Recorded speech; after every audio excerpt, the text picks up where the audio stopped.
أعوذ بالله من الشيطان الرجيم. بسم الله الرحمن الرحيم. يا أيها الذين آمنوا اتقوا الله ولتنظر نفس ما قدمت لغد واتقوا الله إن الله خبير بما تعملون. ولا تكونوا كالذين نسوا الله فأنساهم أنفسهم أولئك هم الفاسقون. لا يستوي أصحاب النار وأصحاب الجنة أصحاب الجنة هم الفائزون.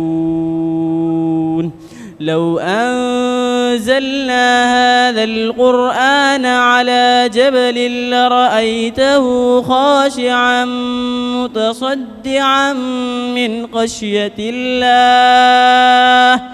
وتلك الأمثال نضربها للناس لعلهم يتفكرون. والله الذي لا إله إلا هو عالم الغيب والشهادة هو الرحمن الرحيم.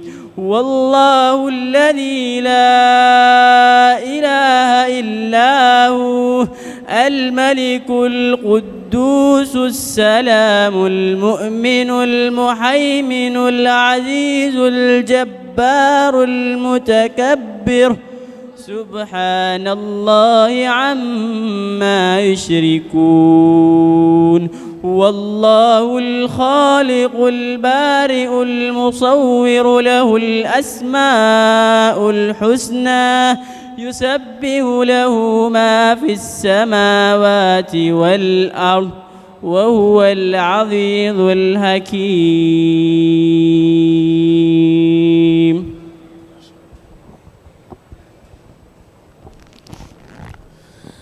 أعوذ بالله من الشيطان الرجيم.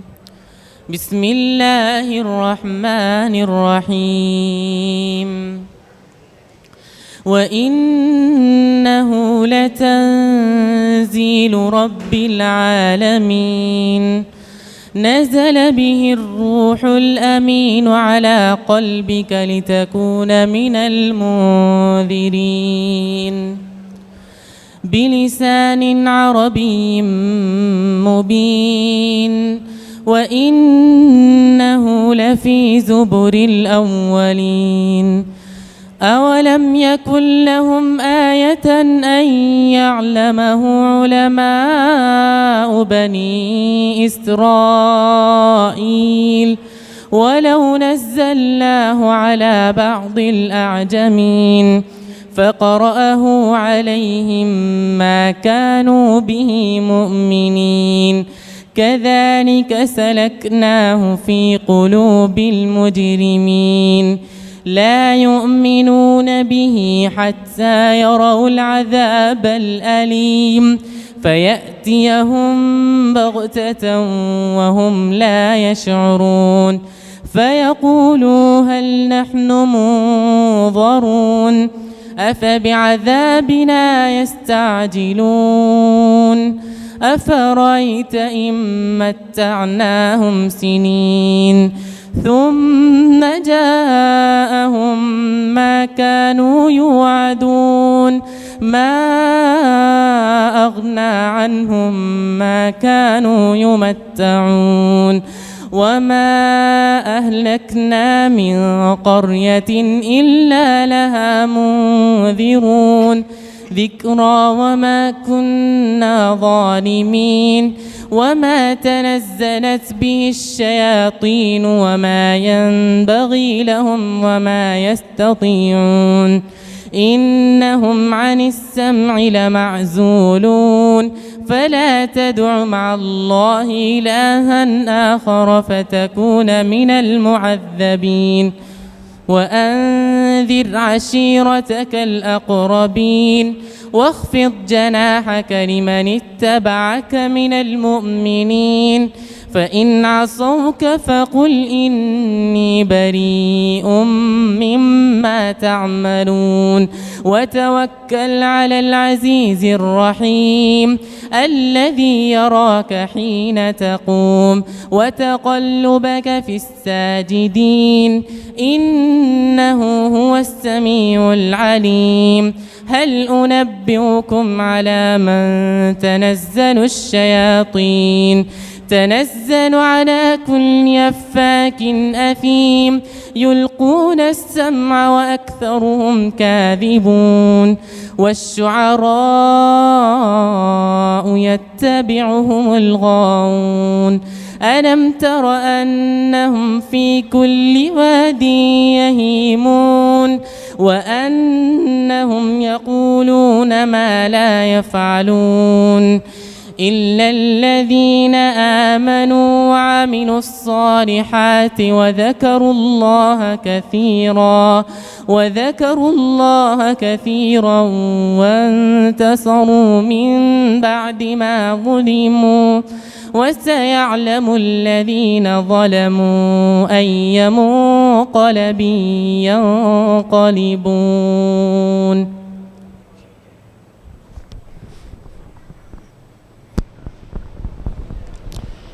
أعوذ بالله من الشيطان الرجيم.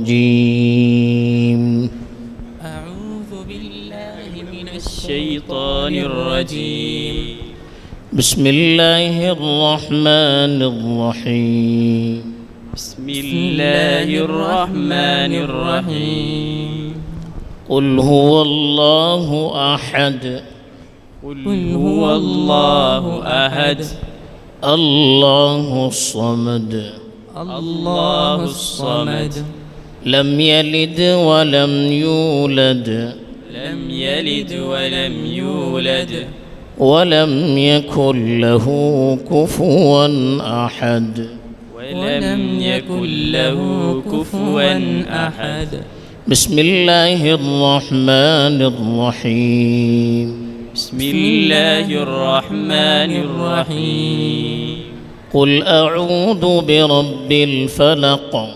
قل أعوذ برب الفلق. من شر ما خلق. من شر ما خلق. ومن شر غاسق إذا وقب. ومن شر غاسق إذا وقب. ومن شر النفاثات في العقد. ومن شر النفاثات في العقد. ومن شر حاسد إذا حسد. ومن شر حاسد إذا حسد. بسم الله الرحمن الرحيم. بسم الله الرحمن الرحيم. قل أعوذ برب الناس ملك الناس إله الناس. قل أعوذ برب الناس ملك الناس إله الناس. من شر الوسواس الخناس. من شر الوسواس الخناس. الذي يوسوس في صدور الناس من الجنة والناس. الذي يوسوس في صدور الناس من الجنة والناس. بسم الله الرحمن الرحيم. بسم الله الرحمن الرحيم. الحمد لله رب العالمين. الحمد لله رب العالمين. الرحمن الرحيم الرحمن الرحيم مالك يوم الدين مالك يوم الدين إياك نعبد وإياك نستعين إياك نعبد وإياك نستعين اهدنا الصراط المستقيم اهدنا الصراط المستقيم صراط الذين أنعمت عليهم صراط الذين أنعمت عليهم غير المغضوب عليهم ولا الضالين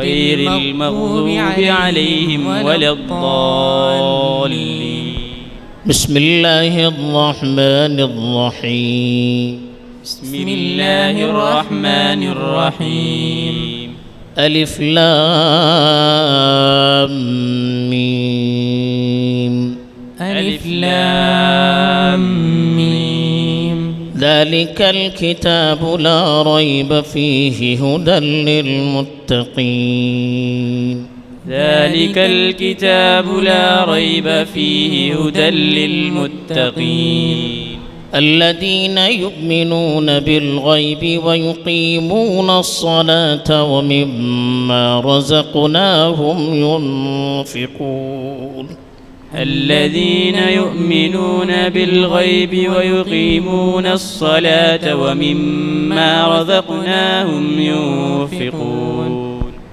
والذين يؤمنون بما أنزل إليك وما أنزل من قبلك وبالآخرة هم يوقنون والذين يؤمنون بما أنزل إليك وما أنزل من قبلك وبالآخرة هم يوقنون أولئك على هدى من ربهم وأولئك هم المفلحون أولئك على هدى من ربهم وأولئك هم المفلحون صدق الله العظيم بسم الله الرحمن الرحيم الحمد لله والصلاة والسلام على रसूल अल्लाह मन वाला अम्मा बाद वक्त भी ज़्यादा हो चुका है और हमारे सामने उलमा इकराम ख़ास तौर पर हमारे अजीज़ मौलाना शुरैह साहब ने जो मुअस्सिर और ताकतवर और वक्त की मुनासिबत से तकरीर और नसीहत की है, उसके बाद कुछ गुफ्तगू करना मैं ज़रूरी नहीं समझता। बस जिन लोगों ने हिफ्ज़ कुरान की तकमील की है मैं उनको मुबारकबाद देता हूँ और उनसे गुजारिश करता हूँ कि वो कुरान पाक की तिलावत को अपना मामूल बनाए। याद करना आसान है, याद रखना बड़ा मुश्किल है।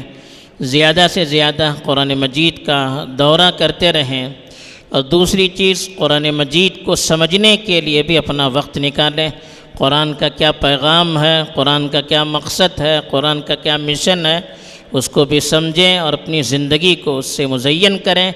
तीसरे, अल्लाह ताला ने आपको कलाम पाक के हिफ्ज़ करने की जो अल्लाह ने जो मौका आपको दिया है उससे आप फ़ायदा उठाएं और अपनी ज़िंदगी को दूसरों की ज़िंदगी से मुमताज़ बनाएं, अमली ज़िंदगी कुरान के मुताबिक बनाएं और ऐसी चीज़ों से अपने आप को दूर रखें जो कुरान की तालीम के ख़िलाफ़ हैं।